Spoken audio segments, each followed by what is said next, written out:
যেন তেন আগুন না, দুনিয়ার আগুন আঙ্গুলে লাগলে আঙ্গুল জ্বলে, জাহান্নামের আগুন আঙ্গুলে একটু লাগালে আগে কলিজা জ্বলে যাবে। আমি যদি রোজাও রাখি আবার যদি মিথ্যা কথাও বলি, আমি যদি রোজাও রাখি আবার মানুষকে ঠকাই, আমি সিয়ামও পালন করলাম আবার অশ্লীল কাজের সাথেও যুক্ত থাকলাম, তাহলে বোঝা গেল মাই লেভেল অফ তাকওয়া ইজ ডিক্রিজিং, এটা কমছে। যারা যাকাত আদায় করবে না এই সম্পদগুলো তাকে সাপ হয়ে পেঁচিয়ে ছবল মারতে থাকবে আর বলবে আনা মালুক আনা কানজুক। রমাদানের কোনো আলোচনাতে গেলেই আমরা এই আয়াতটা শুনি, আর শুনতে শুনতে এমনি মুখস্থ হয়ে গেছে। ইয়া আইয়ুহাল্লাযীনা আমানু কুতিবা আলাইকুমুস সিয়াম কামা কুতিবা আলাল্লাযীনা মিন ক্বাবলিকুম লাআল্লাকুম তাত্তাকুন।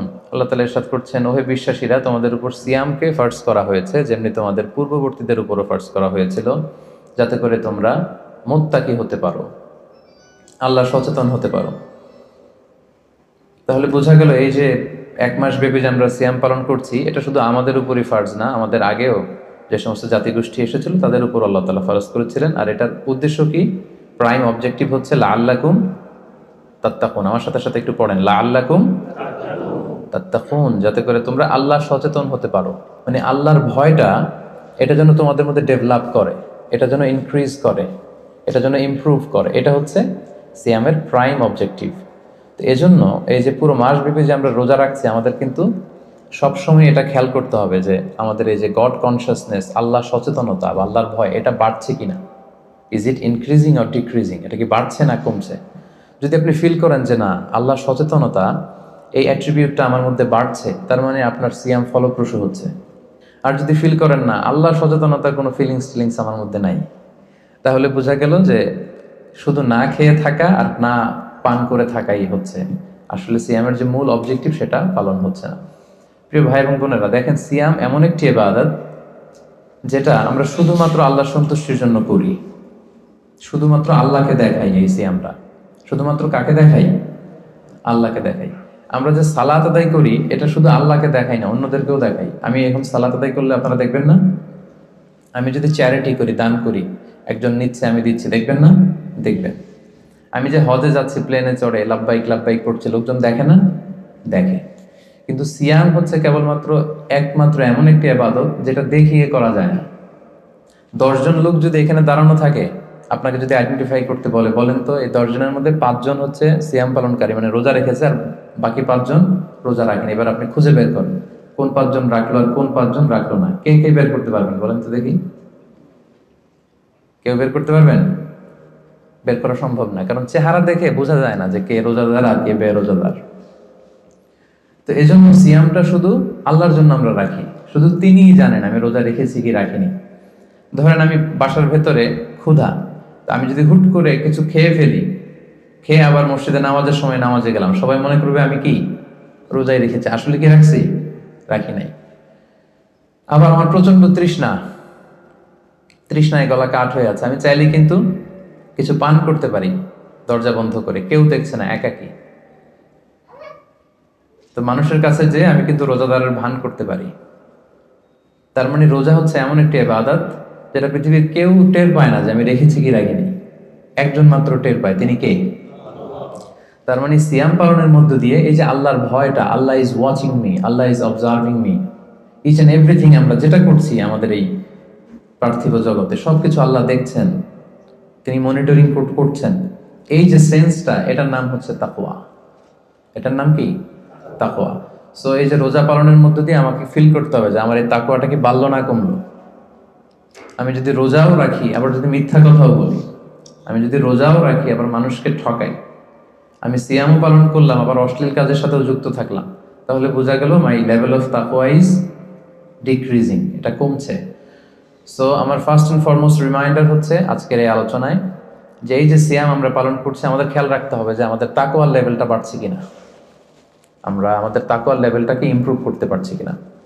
সম্মানিত, শুধু এটা এমন একটা বরকতময় মাস, এ মাসে জান্নাতের দরজা খুলে দেয়া হয়। The doors of heaven are opened, the doors of hell fire are closed. শয়তানকে চেইন আপ করা হয়। এর মানে হচ্ছে ইবাদতের একটা চমৎকার পরিবেশ বিরাজ করে এ মাসে। এ মাসে আপনি তেলাওয়াত করে, আপনি জিকির করে, আপনি তাহাজ্জুদ পড়ে, আপনি কিয়ামুল লাইল করে যে মজা পাবেন, যে একটা আবহ তৈরি হবে, বছরের অন্য কোনো সময়টাতে কিন্তু এরকম হয় না। এবং তার চেয়ে মজার ব্যাপার হচ্ছে এই মাসে আমরা যত ইবাদত অফার করি এগুলোর সওয়াবগুলো জ্যামিতিক হারে বাড়ানো হয়। অন্যান্য মাসে নেক আমল করলে সেটার রিওয়ার্ডসগুলো দেওয়া হয় গাণিতিক হারে, কিন্তু এ মাসে যেই নেক কাজগুলো আমরা করব সেটার সওয়াবগুলো বাড়ানো হয় জ্যামিতিক হারে। এ মাসে আমরা একটা নফল ইবাদত করলে এটা ফরজের সমান সওয়াব, একটা ফরজ ইবাদত করলে 700 গুণ সওয়াব, রমজান মাসের উমরা করলে হজের সমান সওয়াব। সুবহানাল্লাহ পড়বেন না? সুবহানাল্লাহ বিহামদি। তার মানে মাউসুমুল ইবাদা, ইবাদতের মাউসুম, অনেক অফার, নানা ধরনের আসমানি অফারের হাতছানি। ছোট্ট কাজ করলে এটাকে ফুলিয়ে ফাপিয়ে আল্লাহ তাআলা অনেক বড় করে আপনার আমলনামায় ঢুকিয়ে দিবে। এবং এই মাসটা আসলে আল্লাহ রাসূল সাল্লাল্লাহু আলাইহি ওয়াসাল্লাম খুব বেশি দান করতেন। আল্লাহ রাসূল সাল্লাল্লাহু আলাইহি ওয়াসাল্লাম সবসময় দান করতেন। আল্লাহ রাসূল সাল্লাল্লাহু আলাইহি ওয়াসাল্লামের ডিকশনারিতে না ছিল না, কি ছিল না? না ছিল না। কেউ এসে কিছু চাইলেই উনি দিয়ে দিতেন সাথে সাথে। নো বলতে জানতেন না, নো, না, এটা তিনি বলতে জানতেন না। তো হাদিস শরীফে এসেছে আল্লাহ রাসূল সাল্লাল্লাহু আলাইহি ওয়াসাল্লাম কানা আজওয়াদু বিল খাইরি মিনার রিহিল মুরসালা, প্রবাহিত বাতাসের চেয়েও আল্লাহ রাসূল সাল্লাল্লাহু আলাইহি ওয়াসাল্লামের বদান্যতা এই মাসে খুব বেশি দেখা যেত। প্রবাহিত বাতাস, ব্লোয়িং উইন্ড যেমনি যখন প্রবাহিত হতে শুরু করে সবার গায়ে যেমনি লাগে, বাতাস যদি বয় এটা কি শুধু মুসলমানদের গায়ে লাগে? কথা বলেন, সবার গায়ে লাগে। পূবালী বাতাস যখন আসবে, দক্ষিণা বাতাস যখন আসবে, আস্তিক নাস্তিক মুসলিম অমুসলিম সবার গায়ে যেমনি বাতাসের হিমেল ছোঁয়া এসে টাচ করে, রাসূল সাল্লাল্লাহু আলাইহি ওয়াসাল্লামের দানটাও এরকম সর্বব্যাপী ছিল। দেদারসে দান করতেন, হাত খুলে দান করতেন। বছরের কখনো রাসূল সাল্লাল্লাহু আলাইহি ওয়াসাল্লামকে এত বেশি দান করার জন্য উদ্গ্রীব হতে দেখা যেত না। রমাদান আসলে তিনি যতটা দান করতেন।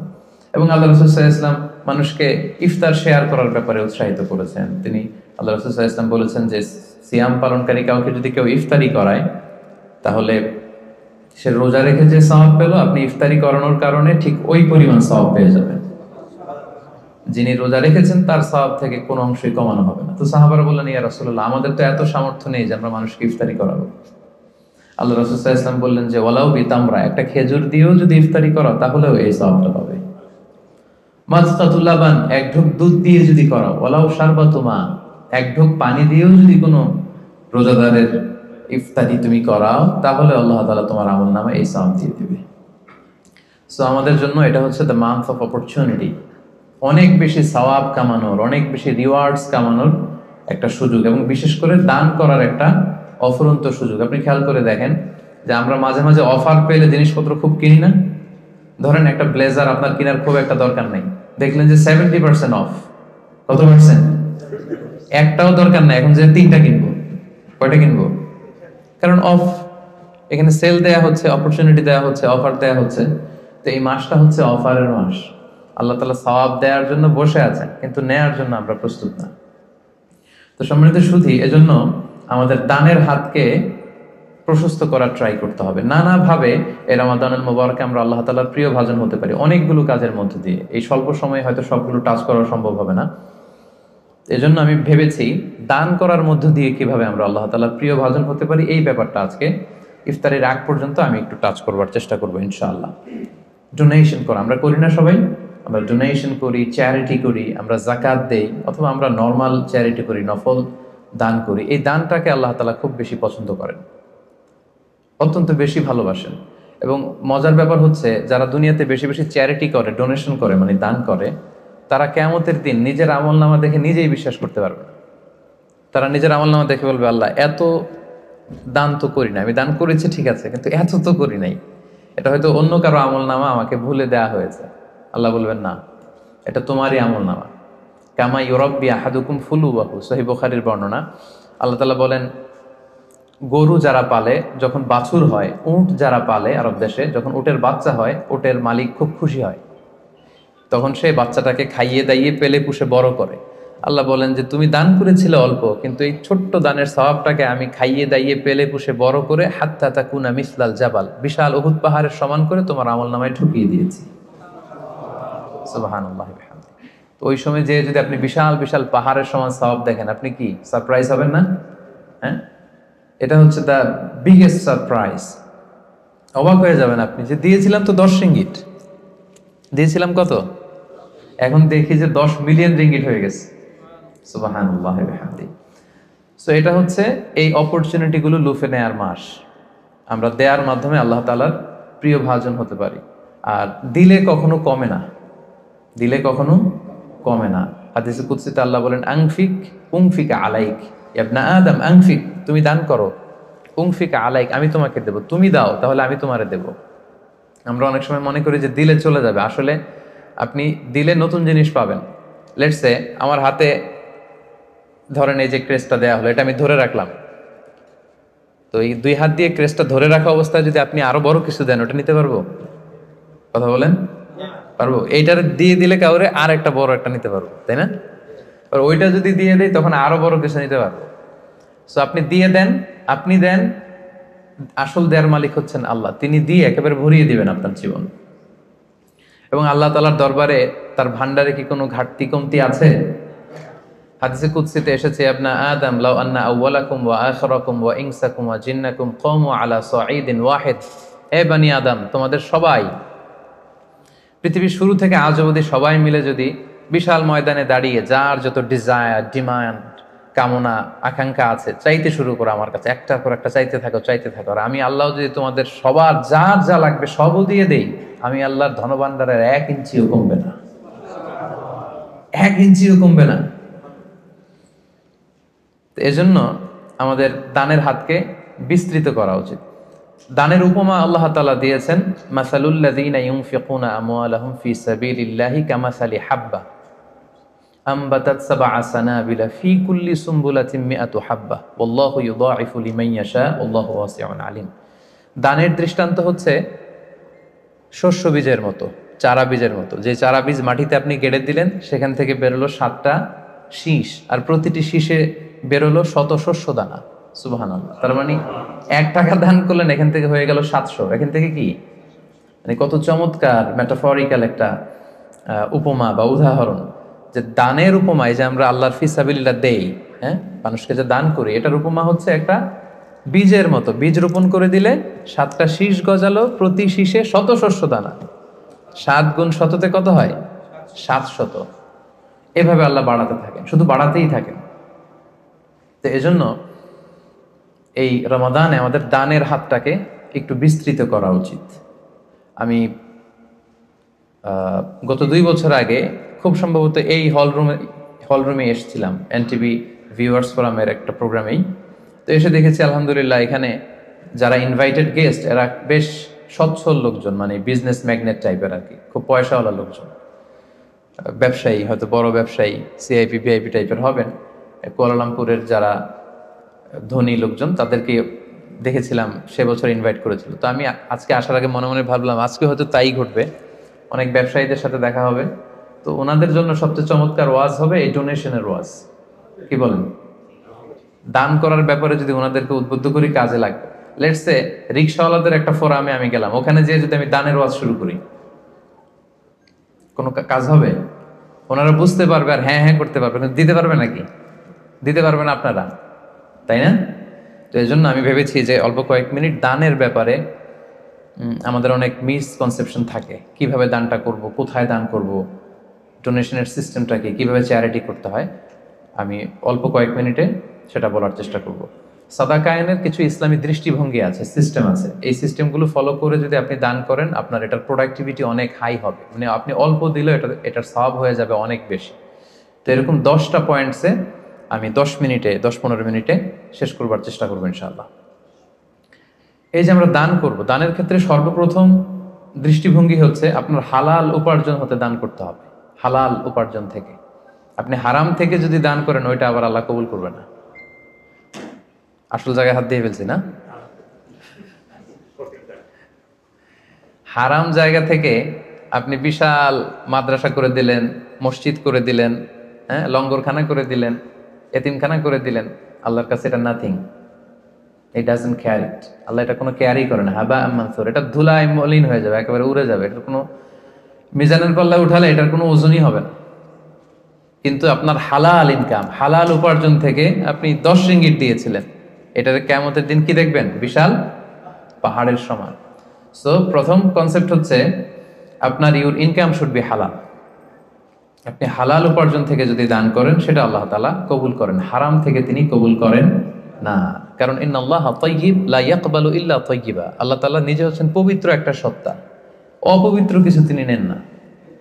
তিনি হচ্ছেন মহাপবিত্র এক সত্তা, তিনি যেটা গ্রহণ করেন সেটাও পবিত্র হতে হবে, অপবিত্র কিছু আল্লাহ তাআলা কবুল করেন না।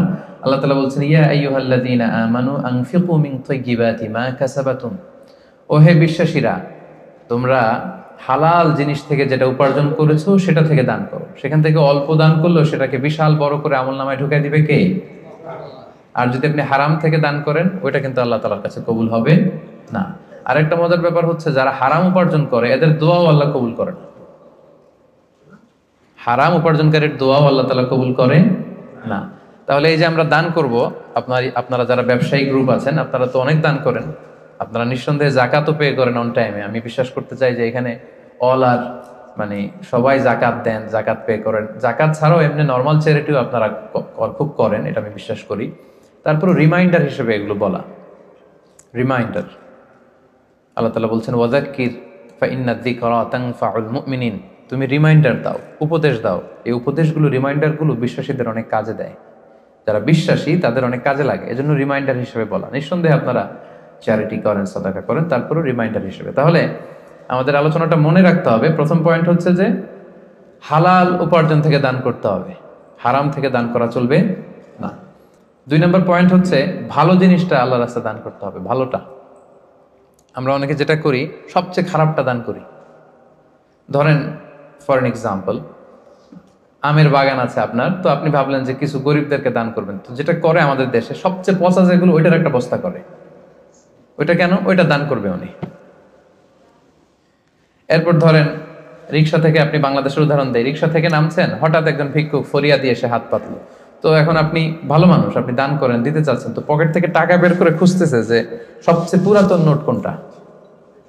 আপনাদের মধ্যে থেকে আপনারা হয়তো এগুলো করেন না, আলহামদুলিল্লাহ। যারা অন্যান্যরা যারা করে তাদের কথা বলছি এখানে। তারপরে দেখবেন যে 5 টাকার স্কচ টেপ দিয়ে লাগানো থাকে না ছেঁড়া নোটগুলো, ওইটা খুঁজে যে ওইটা দিব। তো এইটা যদি করেন এটা আপনি ভুল করছেন, কারণ এই দানটা বেসিক্যালি আপনি আল্লাহ তাআলাকেই করছেন। কিয়ামতের দিন আল্লাহ বলবে আমারে তুমি খাবার দিলা না, আমাকে পোশাক দিলা না, আমাকে সাহায্য করলা না। বনি আদম বলবে আল্লাহ বলেন কি, আপনি খাবার চাইলে তো সারা দুনিয়ার সব দামি দামি খাবারের বস্তা আপনার কাছে এনে দিতাম, আপনি পোশাক চাইলে তো আমারটাই খুলে দিতাম। আল্লাহ বলতেন ওই যে অসহায় পীড়িত দুস্থ সুবিধা বঞ্চিত মানুষগুলোকে খাওয়ালে আমাকে খাওয়ানো হতো, তাদেরকে পড়ালে আমাকে পড়ানো হতো। তো এই যে আপনি ছিঁড়া নোটটা যে গরিবের হাতে দিলেন, আসলে ওইটা আল্লাহরে দিছেন আপনি। এটা করবেন না, এটা কখনোই করবেন না। আল্লাহ তাআলা বলছেন ওয়ালা তায়াম্মামুল খাবিসা মিনহু তুনফিকুন, খারাপটা আল্লাহরে দিও না, আল্লাহর রাস্তায় ভালোটা দিবে। লান তানালুল বিররা হাত্তা তুনফিকু মিম্মা তুহিব্বুন, সবচেয়ে ভালোটা যদি আপনি আল্লাহর রাস্তায় দিতে না পারেন তাহলে আপনি তো ঈমানদারই হতে পারলেন না। পুণ্য ততক্ষণ পর্যন্ত হাসিল হবে না যতক্ষণ না তুমি যেটা পছন্দ করো ওইটা যতক্ষণ তুমি আল্লাহর রাস্তায় দিতে না পারো ততক্ষণ পর্যন্ত পুণ্য হাসিল হবে না। তাই দানের দৃষ্টিভঙ্গির 2 নাম্বার পয়েন্ট হচ্ছে আমরা ভালোটা দিব খুঁজে খুঁজে। আপনি আম বাগানের মালিক, আপনি সবচেয়ে টসটসে পাকা এক বস্তা আম আপনি কালেক্ট করবেন, যে এটা আপনি দান করবেন। কি পারা যাবে না ইনশাআল্লাহ? এই রিমাইন্ডারটা আমরা যেন সবাই নিই। আমি আমার নিজের একটা উদাহরণ বলি, নিজেকে জাহির করার জন্য বলছি না, জাস্ট উৎসাহ দেওয়ার জন্য। আমি বাংলাদেশে যেহেতু তাফসির প্রোগ্রামের জন্য জেলা টু জেলা সারা বাংলাদেশে আমার মুভমেন্ট করতে হয়, দেখা যায় যে গাড়িতেই থাকতে হয় দিন রাত।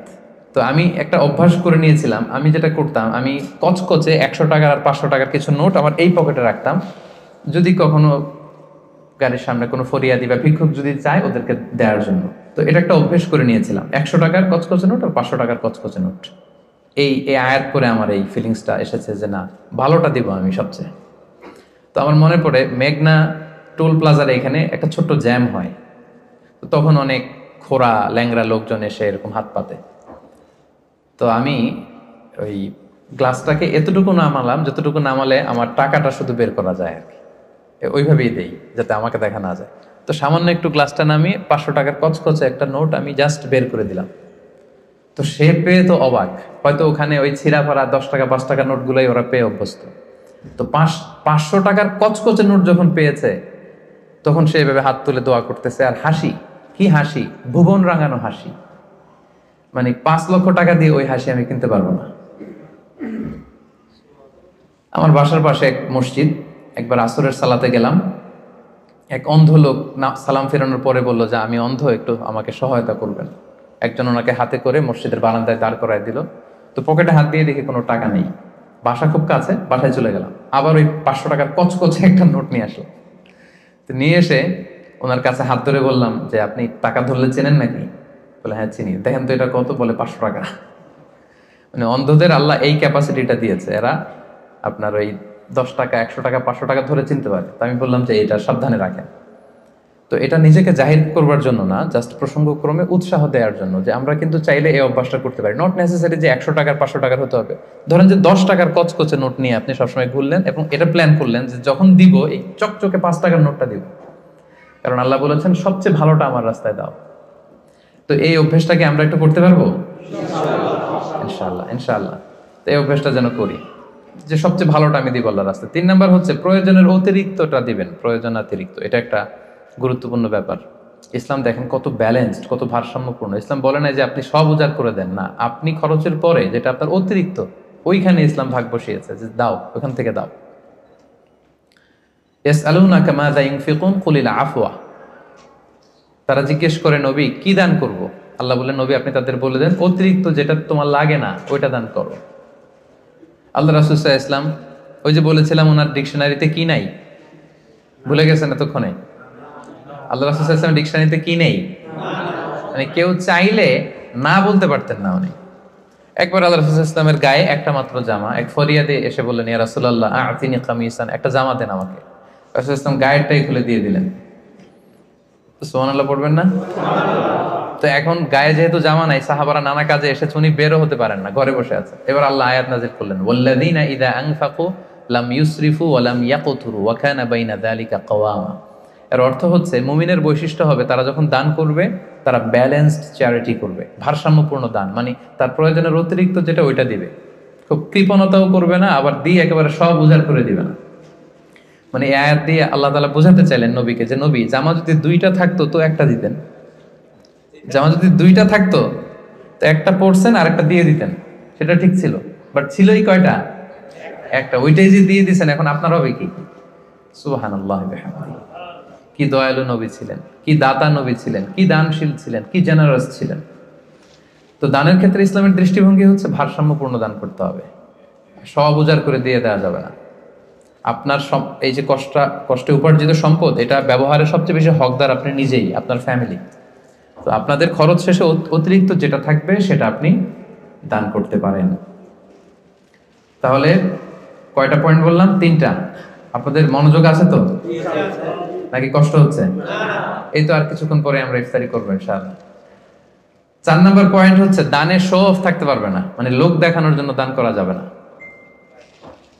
এটা আমরা অনেকে করে ফেলি দেখানোর জন্য, আমারে বড় শিল্পপতি বলবে, দানবীর বলবে, হাতেম তাই, হ্যাঁ আমার নাম পত্রিকায় আসবে। এই টেন্ডেন্সি নিয়ে যদি আপনি দান করেন সব শেষ, শো অফ করা যাবে না। লোক দেখানোর জন্য যদি দান করেন সে দান আল্লাহ তাআলা কবুল করে না। কিয়ামতের দিন আল্লাহ অনেক দানশীলকে বলবে তুমি জাহান্নামে যাও, go to the hell fire. দানশীল বলবে আল্লাহ আমি জাহান্নামে যাবো কেন? আমি তো এতিমখানা করলাম 40টা, মসজিদ বানাই দিলাম 50টা, এরপর মাদ্রাসা বানাই দিলাম এতগুলা, আমি জাহান্নামে যাব? আল্লাহ বলবেন যে তুমি তো এই দানগুলো করেছিলে যে লোকজন তোমাকে বাহাবা দিবে, ওই বাহাবা তো দুনিয়াতে তুমি পেয়েছোই, তো আমার কাছে কি চাও? Go to the hell fire, যাও জাহান্নামের আগুনে যেয়ে ঢুকো। তা আমরা কি ওইরকম দানশীল হতে চাই নাকি? আল্লাহ তুমি আমাদেরকে হেফাজত করো। আমরা যতটুকু দান করব শুধুমাত্র কেবলমাত্র একমাত্র আল্লাহর সন্তুষ্টির জন্য দান করব। মনে থাকবে তো সবার ইনশাআল্লাহ? আচ্ছা, 5 নাম্বার হচ্ছে গোপনে দান করাটা, এটা বেশি ভালো। প্রকাশ্যে দান করা যায়, এটা ভালো, বাট গোপনে দান করা বেশি ভালো। আল্লাহ তাআলা বলছেন ইন তুবদু সাদাকাতি ফানি'মা হিয়া ওয়া ইন তুখফুহা ওয়া তুতুহাল ফুকারা ফাহুয়া খায়রুল লাকুম। তুমি যদি দেখিয়ে দান করো এটা ভালো, এটা খারাপ না। আমি দিলাম, আরেকজন নিল, আপনারা দেখলেন, সমস্যা নাই যদি আমার নিয়ত ভালো থাকে। বাট যদি গোপনে দান করতে পারে এটা হচ্ছে শ্রেষ্ঠ দান, এর চেয়ে শ্রেষ্ঠ দান আর হতে পারে না গোপনে দান। 7 শ্রেণীর ব্যক্তিকে আল্লাহ তাআলা কিয়ামতের দিন ওনার আরশের নিচে ছায়া দিবেন, যেদিন আল্লাহ দেয়া আরশের ছায়া ছাড়া আর কোনো ছায়া থাকবে না। ওই 7 শ্রেণীর ব্যক্তির মধ্যে এক শ্রেণীর ব্যক্তি হচ্ছে যারা গোপনে দান করে, এত গোপনে দান করে যে তার ডান হাত কি দান করলো বাঁ হাত সেটা টের পায় না। সুবহানাল্লাহ। গোপনে দান, গোপনে। আরব দেশে এই কালচারটা আছে। এই রমজানে এরা এত দান করে, তাহাজ্জুদের আগে দিয়ে বের হয়, একটা প্যাকেটের ভেতরে কিছু ইফতারি সামগ্রী, কিছু সাহুর সামগ্রী, আর ধরেন 500 রিয়ালের একটা নোট বাড়ির সামনে আস্তে করে রেখে দিয়ে আবার ড্রাইভিং করে চলে যাবে। এরকম 500টা বাড়ি 100টা বাড়ির সামনে দিয়ে বাস শেষ। কে দান করলো তাও জানলো না, কিভাবে কি হলো কেউ টেরও পায়নি। যার পাওয়া দরকার সে পেয়ে গেছে, যার সওয়াব দরকার সে সওয়াব আল্লাহর কাছ থেকে নিয়ে নিয়েছে। তো এই যে গোপনে দানটা আল্লাহ তাআলার কাছে খুব বেশি প্রিয় এবং এটা খুব পাওয়ারফুল একটা ব্যাপার। কতটা পাওয়ারফুল আমি একটা হাদিস শোনাই, লম্বা হাদিস, সময় আমাদের হাতে কম, আমি সংক্ষেপে বলি। আল্লাহ যখন এই পৃথিবী সৃষ্টি করলেন, পৃথিবী কাঁপছিল, আল্লাহ তখন পাহাড় পেরেকের মতো পৃথিবীতে ঢুকিয়ে দিলেন, পৃথিবীর কাঁপাকাঁপি বন্ধ হলো। ফেরেশতারা অবাক, আল্লাহ পাহাড়ের এত শক্তি যে আপনি পাহাড়কে কেটে দিলেন, পৃথিবীর কাঁপাকাঁপি বন্ধ হয়ে গেল। ইয়া রাব্বি হাল মিন খালকিকা আশাদ্দা মিনাল জিবাল, আপনার সৃষ্টিকুলের মধ্যে পাহাড়ের চাইতেও শক্তিশালী কিছু আছে? আল্লাহ বললেন আছে। সেটা কি? আল হাদিদ, লোহা। ফেরেশতারা আবারও অবাক, লোহা এত শক্তিশালী? কারণ লোহার হাতুড়ি দিয়ে পাহাড় কাটা যায়, তাই না? তখন ফেরেশতারা আবার প্রশ্ন করলো, আল্লাহ তাহলে লোহার চাইতেও শক্তিশালী কিছু আছে নাকি? আল্লাহ বললেন আছে, আগুন আর নাফ। কারণ আগুনের ভেতরে লোহা ফেললে লোহা গলে যায়, তাই না? ফেরেশতারা আবার অবাক হয়ে বললেন, তাহলে আগুনের চাইতেও শক্তিশালী কিছু আছে নাকি? আল্লাহ বললেন আছে। সেটা কি? পানি। কারণ আগুনে পানি ঢেলে দিলে আগুন অস্তিত্ব হারায়। ফেরেশতারা শুধু অবাক হচ্ছে, খালি অবাক হচ্ছে। এবার বললেন, আল্লাহ তাহলে পানির চাইতেও শক্তিশালী কিছু আছে নাকি? আল্লাহ বললেন আছে। সেটা হচ্ছে বাতাস। কারণ বাতাস ঝাপটা মেরে জলোচ্ছ্বাস তৈরি করে জলের মধ্যে, পানির মধ্যে, তাই না? এক জায়গা থেকে পানি নিয়ে অন্য জায়গায় নিয়ে যায়। ফেরেশতারা আবার অবাক, বাতাস এত শক্তিশালী? ইয়া রাব, আল্লাহ তাহলে এই বাতাসের চাইতে শক্তিশালী কোন সৃষ্টি কি আপনার সৃষ্টিকুলে আছে? আল্লাহ বললেন আছে। কে? আল্লাহ বললেন ওই বনি আদম যে গোপনে দান করে। ওই বনি আদম যে গোপনে দান করে, এত গোপনে তার ডান হাত কি দিয়েছে বাঁ হাত সেটা টের পায় না। সুবহানাল্লাহ। আল্লাকা সিররুন ইনদাল্লাহ বাইনাকা আনতা ওয়া বাইনাল্লাহ, আল্লাকা সাদাকাতুন তাখফা লা ইয়ালামুহা ইল্লাল্লাহ, আল্লাকা সিররুন ইনদাল্লাহ বাইনাকা আনতা ওয়া বাইনাল্লাহ, আল্লাকা সাদাকাতুন তাখফা লা ইয়ালামুহা ইল্লাল্লাহ। সুবহানাল্লাহ। তোমার আর তোমার রবের মাঝে এরকম গোপন কোনো ডিলিংস আছে নাকি যেটা দুনিয়ার কেউ জানে না, শুধু তোমরা জানো? তোমার জীবনে এমন কোনো গোপন দান আছে নাকি যেটা আল্লাহ ছাড়া কেউ দেখেনি? কত চমৎকার না শীত! তো আমাদের প্রত্যেকের জীবনে এরকম গোপন কিছু ইবাদত থাকা দরকার, গোপন কিছু দান থাকা দরকার, যেটা যাকে দিছি ও জানে, আর যার জন্য দিছি সে জানে, আর কারোর জানানোর দরকারও নাই। এত বেশি পাবলিসিটি, এত বেশি প্রচার প্রচারণার দরকার নাই। তো এই জন্য দানটা হতে হবে গোপন দান, এটা আল্লাহর কাছে প্রিয়। 6 নম্বর হচ্ছে নিকট আত্মীয়রা বেশি অগ্রাধিকার পাবে। লেটস সে আপনার ভাই গরিব, আপনার ভাগিনা গরিব, আপনার ভাতিজা গরিব, আপনি এদেরকে না দিয়ে অন্য জেলায় যে দিতেছেন একেবারে হাতেম তাইয়ের মতো, এটা আপনি ভুল করতেছেন। এটা ভুল হচ্ছে। আগে তাদেরকে দিতে হবে, ভাই আত্মীয় স্বজন, হ্যাঁ, এরা হচ্ছে বেশি প্রায়োরিটি পাবে। কারণ হাদিসে এসেছে আত্মীয়কে যদি আপনি চ্যারিটি করেন, এখানে দুইটা সওয়াব, এক হচ্ছে দানের সওয়াব, আর হচ্ছে আত্মীয়তার সম্পর্ক যে মিলিয়ে রেখেছেন ওইটার সওয়াব। সুবহানাল্লাহ। তো এই জন্য আমাদের নিকট আত্মীয় যদি কেউ এরকম দুস্থ অসচ্ছল থাকে, আমরা আগে তাদেরকে প্রায়োরিটি দিব দানের ক্ষেত্রে। 6 নম্বর হচ্ছে আত্মসম্মান বোধের কারণে কিছু লোক আছে যারা মানুষের কাছে চেয়ে বেড়াতে পারে না, এদেরকে প্রায়োরিটি দিতে হবে। কিছু লোক আছে সব জায়গায় চায়, যেখানেই দান দক্ষিণা হচ্ছে ওখানে যে লাইন ধরে, দিনে 5টা লাইন ধরবে, সব জায়গায় যে হাত পেতে আছে। কারণ এদের চক্ষু লজ্জার ব্যাপারটা ওইরকম নাই, এরা চাইতে পারে, সমস্যা হয় না, আসলেই গরিব, আবার চায়ও মানুষের কাছে দিতে আসছে, চাচ্ছে তো পাচ্ছে। কিছু লোক আছে বুক ফাটে তো মুখ ফোটে না, এর পেটে ক্ষুধার জ্বালা কিন্তু বলে না কাউকে, এমন ভাবে চলে আত্মসম্ভ্রম বোধের কারণে, তার একটা প্রেস্টিজ আছে, সে কারো কাছে চায় না, কারো কাছে যে হাতও পাততে পারে না সামাজিক একটা অবস্থানের কারণে। আমাদের বিত্তশালী যাদেরকে আল্লাহ তাআলা বানিয়েছেন, আমাদের দায়িত্ব হচ্ছে এদেরকে খুঁজে খুঁজে লিস্ট করে এদের হাতে যে পৌঁছে দেয়া। মনে থাকবে তো ইনশাআল্লাহ। এরপরে দান করার ক্ষেত্রে আরেকটা জিনিস খেয়াল রাখতে হবে, দান করে খোটা দেওয়া যাবে না। লা তুবতিলু সাদাকাতিকুম বিল মান্নি ওয়াল আযা, খবরদার তোমরা খোটা দিয়ে কষ্ট দিয়ে তোমাদের সাদাকাকে বাতিল করো না। আমরা এটা অনেকে করি। আমার অনেক পয়সা ছিল, আমার পয়সা পেয়ে অনেক ফ্যামিলি হয়তো দাঁড়িয়েছে, তখন কিছু হলেই পান থেকে চুন খসলেই বলে জানি তোমরা কি ছিলা, আমার আব্বা দিলেই তো খেতে পারতা, আমরা দিলেই তোমরা পড়ছো, আমরা আমাদের টাকায় তোমরা পড়াশোনা করে আজকে এই অবস্থানে আসছো, শেষ করে দিলেন আপনার আব্বার আপনাদের দানগুলো শেষ করে দিলেন আপনি এই কথা বলে। খোটা দিয়েছেন তো আপনার আমলনামা এই দানের যে সওয়াব এটা আল্লাহ ধ্বংস করে দিবে। এজন্য খবরদার, লা তুবতিলু সাদাকাতিকুম বিল মান্নি ওয়াল আযা, আমরা যেন কারো মনে কষ্ট দিয়ে কাউকে খোটা দিয়ে যেন আমাদের এই সাদাকা নষ্ট না করি। এরপরে সর্বশেষ হচ্ছে মৃত্যুর আগেই দান করতে হবে। লাস্ট পয়েন্ট, সর্বশেষ পয়েন্ট হচ্ছে সুস্থ থাকতে মৃত্যুর আগেই দান করে যেতে হবে, ওইটা আল্লাহর কাছে বেশি প্রিয়। আমি উদাহরণ দিই, ব্যাপারটা কেমন। অনেকের এরকম হতে পারে যে তার ক্যান্সারে এসে আক্রান্ত, দুরারোগ্য ব্যাধি, আর বাঁচবে না, এখন বিছানায় পড়ে গেছে, এখন 1000 কোটি টাকার মালিক, জীবনে দান টানার করে নেই, এখন বিছানায় পড়ে বলতেছে ওই মাদ্রাসায় 10 লাখ দিয়ে দে, ওই হেফসখানায় 50 লাখ, ওদিকে 1 কোটি দিতে থাকো। তো এটা তো আপনি এখন আর ভোগের সুযোগ নেই, এই জন্য দিচ্ছেন আপনি, তাই না? এটা আপনি যদি নাও দেন, এটা অন্যরা ভাগ বটরা করে নিয়ে যাবে আপনার মৃত্যুর পরে, আপনি শেষ, এরপর লোকজন যা পাওয়ার পাবে, আপনার ভোগের সুযোগই নাই আর। তো ওই অবস্থায় যে যেন টনক না নড়ে আমাদের।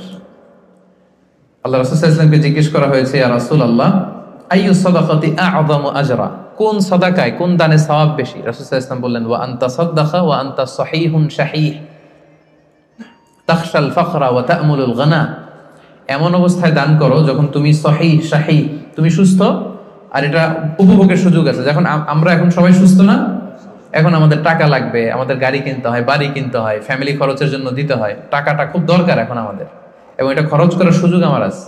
এখন যদি আপনি দান করেন, এই দানটা আল্লাহ তাআলার কাছে বেশি প্রিয়। এখন আপনি বিছনায় পড়ে ক্যান্সারে আক্রান্ত, কোভিড-19 যান যায়, ডাক্তার বললো আশা ছেড়ে দিছে আমরা, আপনি হয়তো আর বাঁচবেন না, এখন আপনি ওই মাদ্রাসায় 50 লাখ, ওই এতিমখানায় 20 লাখ দিতেছেন। তো এটা হচ্ছে আপনি ঠেকায় পরে দিচ্ছেন, চিপায় পরে, ভেজালে পরে দিচ্ছেন আর কি। এই দানটা আল্লাহর কাছে কতটুকু যে সওয়াব পাবেন আল্লাহই ভালো জানে। তো এই ঝামেলায় ভেজালে পড়ার আগে, বিপদে পড়ার আগে আমাদেরকে দান করতে হবে। যখন আমি শাহী সুস্থ, এখন আমার উপার্জনের অনেক সুযোগ আছে। তো সম্মানিত সুধী, এই রমাদান হচ্ছে আমাদের এই সাদাকার সবচেয়ে বড় সুযোগ। অন্য বছর দিলেও আপনি, বছরের অন্য সময় দিলেও সওয়াব পাবেন, কিন্তু আমি শুরুতেই বলেছি যে দ্য রিওয়ার্ডস অফ আমাল are multiplied in this blessed month. এই মাসে সওয়াবকে অনেক মাল্টিপল করা হয়। নফল করলে ফরজের সমান সওয়াব, ফরজ করলে 700 গুণ সওয়াব, এই মাসে উমরা করলে হজের সমান সওয়াব। আপনি চিন্তা করছেন হিসাবটা? এজন্য আমাদের যাদের যাকাত ফরজ হয়েছে, আমরা যেন যাকাত আদায় করে দেই, হিসেব করে দিতে হয় যাকাতটা। অনেকে বাংলাদেশে যেটা করে, তারা মনে করে যে দিয়ে দিলাম 20,000 শাড়ি যাকাত, এটা কিন্তু যাকাত আদায় হয় না। যাকাতের শাড়ি, যাকাতের লুঙ্গি বলতে কোনো টার্মিনোলজি ইসলামে নাই। আর জাকাতের শাড়ির যে বেহাল দশা বাংলাদেশে, এটা একবার ধোয়ার পরে দ্বিতীয়বার আর পরা যায় না, রং থাকে না, পাতলা শাড়ি, এটা গরিবের সাথে আর উপহাস। আমরা অনেকে মনে করি যে আমরা দরিদ্রদেরকে জাকাত দিয়ে অনেক বেশি বড় কাজ করে ফেললাম, কিন্তু আল্লাহ বলছেন ওয়া ফি আমওয়ালিহিম হাক্কুন লিসাইলি ওয়াল মাহরুম, তুমি কোনো করুণা করনি, বরং তোমার সম্পদে এটা গরিবদের অধিকার। বরং গরিবরা আমার জাকাত নিয়ে আমাকে করুণা করেছে, কি বলেন? আচ্ছা, একটু খেয়াল করে উত্তর দিবেন বুঝে শুনে। আমি যদি ধনী হই, জাকাত দেওয়া আমার জন্য কি ফরজ, আর আরেকজন লোক গরিব, তার জন্য জাকাত খুঁজে খুঁজে নেওয়া কি ফরজ? নিবে না, নিলাম না আপনার জাকাত, আমি কষ্টে কাটালাম, কোনো সমস্যা আছে? নাই। তো আমার ফরজ কিন্তু আমার ঠিকই আদায় করে ফেলতে হবে, আল্লাহর মহাখাজা, আল্লাহর পাকড়াও থেকে বাঁচার জন্য আমাকে দিতেই হবে, কিন্তু ও বাধ্য না নিতে। তার মানে ও আমারে বাঁচায় গেল, তাই না? সে আমাকে বাঁচালো জাহান্নামের আগুন থেকে। এর জন্য যারা ওয়াল্লাযীনা ইয়াকনিজুনা আয-যাহাবা ওয়াল ফিদ্দাতা ওয়া লা ইউনফিকুনাহা ফি সাবিলিল্লাহ ফাবাশশিরহুম বিআযাবিন আলীম, যারা সম্পদ, যারা জুয়েলারি, অর্নামেন্টস এগুলো জমা করে রাখে, ব্যাংক ব্যালেন্স জমা করে রাখে, যাকাত ফরজ হওয়ার পরও যাকাত দেয় না, হে নবী তাদেরকে ভয়ঙ্কর আপনি আযাবের সুসংবাদ দিন, ভয়ঙ্কর শাস্তি তাদের জন্য অপেক্ষা করছে। সাইয়ুতাওয়াকুনা মা বাখিলু বিহি ইয়াওমাল কিয়ামা। সবচেয়ে ভয়ঙ্কর কথা হচ্ছে কিয়ামতের দিন পৃথিবীর এই পৃথিবীতে যত অন্যায় আমরা করি সবগুলোর শাস্তি দেয়া হবে জাহান্নামে যাওয়ার পরে। শুধু যাকাতের শাস্তি দেওয়া শুরু হয়ে যাবে ইয়াউমাল কিয়ামা, কিয়ামতের ময়দানে শিকল দিয়ে ডান্ডা বেরি পরি আপনাকে টানা হবে। কথা বুঝতে পেরেছেন? সব অপরাধের শাস্তি কোথায় হবে? জাহান্নামে। কোথায় যাওয়ার পরে? আগে ফায়সালা, আমি জান্নাতি না জাহান্নামে। জাহান্নামে গেলে তখন শাস্তি। শুধু যাকাতের শাস্তি কিয়ামতের ময়দানে মায়ের শুরু। আচ্ছা, এবার একটু বলেন তো, যে লোকটা যাকাত না দেওয়ার কারণে কিয়ামতে কোটি মানুষের সামনে তাকে শিকল ধরে টানা হচ্ছে, সে যদি নামাজি হয়ে থাকে তার নামাজ কি কাজে লাগলো? ও যদি হজ করে থাকে ওর হজ কি কাজে লাগলো? ওর অন্যান্য ইবাদত কি কাজে লাগলো? তো এই জন্য এই যাকাত এটা হচ্ছে গরিবের অধিকার এবং এটা আল্লাহ তাআলা আমাদের উপর ফার্জ করেছেন, অবধারিত। এই ক্ষেত্রে যেন আমরা কোনো ধরনের গরিমসি না করি। এবং কিয়ামতের দিন আল্লাহ বলছেন যে আমরা যে সম্পদগুলো জমা করেছি এগুলোকে আগুনে পুড়িয়ে লোহার খুন্তি দিয়ে কপালে একটা ছেক দেওয়া হবে, পাঁজরে একটা, পিঠে একটা। জাহান্নামের আগুন এটা যেন তেন আগুন না। দুনিয়ার আগুন আঙ্গুলে লাগলে আঙ্গুল জ্বলে, জাহান্নামের আগুন আঙ্গুলে একটু লাগালে আগে কলিজা জ্বলে যাবে। নারুল্লাহিল মুকাদা আল্লাতী তাত্তালিউ আলাল আফইদা। দুনিয়ার আগুন যেখানে লাগে ওইখানে জ্বলে, পায়ে লাগছে পায়ে জ্বলবে। জাহান্নামের আগুন লাগা মাত্রই আগে কলিজাটা ছাই হয়ে যাবে। ওই আগুন হজম করার ক্ষমতা দিয়ে আল্লাহ আমাদেরকে তৈরি করেননি। এজন্য আল্লাহ তাআলা আমাদের যাদেরকে তিনি ব্লেসিং দিয়েছেন, আমাদেরকে সম্পদশালী করেছেন, সচ্ছল বানিয়েছেন, আমরা যেন এই ফরজ যাকাতকে আদায় করি। যারা যাকাত আদায় করবে না এই সম্পদগুলো তাকে সাপ হয়ে পেঁচিয়ে ছবল মারতে থাকবে আর বলবে আনা মালুক আনা কানজুক। জাহান্নামের ভেনোমাস স্নেক গুলো আপনার সারা শরীরে পেঁচিয়ে শুধু ছবল মারতে থাকবে। কারুনের ঘটনা আমাদেরকে আজও আমাদের চোখের সামনে রয়েছে যে কারুনের সব সম্পত্তি সহ আল্লাহ মাটিতে দাবিয়ে দিয়েছিল, তার সব সম্পত্তি সহ দাবিয়ে দিয়েছিল। ওই জায়গাটা এখন একটা লেক, বহাইরা কারুন বলে, আমি নিজে দেখে এসেছি মিশরে।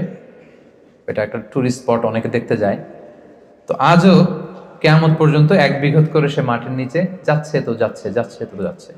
তো সম্মানিত সুধী, আসুন আমরা ইফতারের এই পূর্ব মুহূর্তে আল্লাহ তাআলা আমাদের যাদেরকে সম্পদ দিয়েছেন, দান করে যিনি আমাদেরকে অনেক প্রাচুর্যতা দিয়েছেন, সচ্ছলতা দিয়েছেন, আমাদেরকে মিলিয়নার বানিয়েছেন, বিলিয়নার বানিয়েছেন। এটা কিন্তু আল্লাহর খেলা। হ্যাঁ, আমাদের চেষ্টা ছিল। দেখেন গল্পটা দেখেন, গাড়ির ভেতরে হচ্ছে বিলিয়নিয়ার আর বাইরে দাঁড়িয়ে আছে নিঃস্ব, এরকম হাত পাচ্ছে আর উনি দিচ্ছে। গল্পটা উল্টাও হতে পারতো, আমি ওই জায়গায় দাঁড়িয়ে এরকম চাচ্ছি, তাই না, আর উনি দিচ্ছে, এরকম হতে পারতো না ঘটনাটা? ঘটনাটা কিন্তু আল্লাহ ওরকম করেননি, বরং আল্লাহ ব্লেসিংস করেছেন আমাদেরকে তিনি সম্পদের মালিক বানিয়েছেন, তিনি আমাদেরকে প্রাচুর্যতা দিয়েছেন। আমরা যেন এর শুকরিয়া করি এবং এর যাকাত যেন আদায় করি।